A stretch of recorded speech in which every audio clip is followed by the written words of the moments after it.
Tonight, even more amazing stories of survival from the people who live them.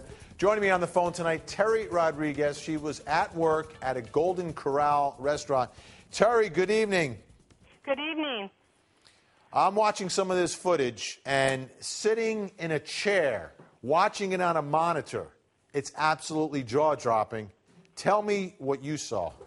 Well, I had a coworker that was doing some cleaning on some equipment out back, and he came in the restaurant up into the dining room where I was, and he grabbed me by the arm, and he said, "Come with me." And I said, "What's the matter?" And he said, "Come on." And he dragged me back to the back door, and he opened the door up, and it took me a few seconds to actually register what it was in my brain. I said, "Oh, my gosh, it's a freaking tornado." And I said, "Lord, please don't let it hit us." And I shut the door and ran into my dining room, and I yelled to the guests. I said, "We have a tornado. Get away from the glass. Get into my kitchen."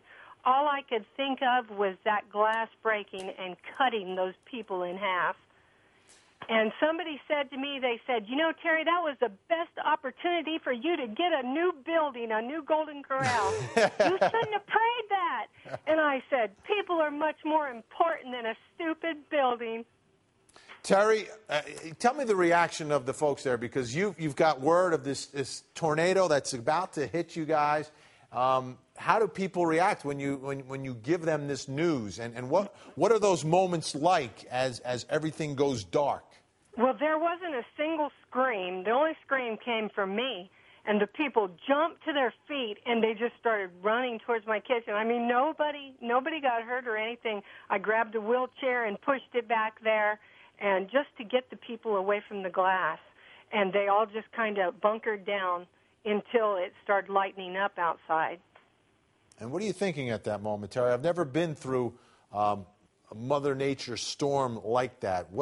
What's going through your mind as you're huddled in the kitchen? You know what's going on outside. It was really terrifying.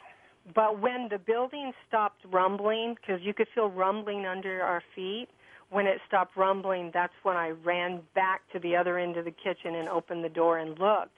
And as I looked out, I saw that it had turned away from us, and it was now on top of Lowe's.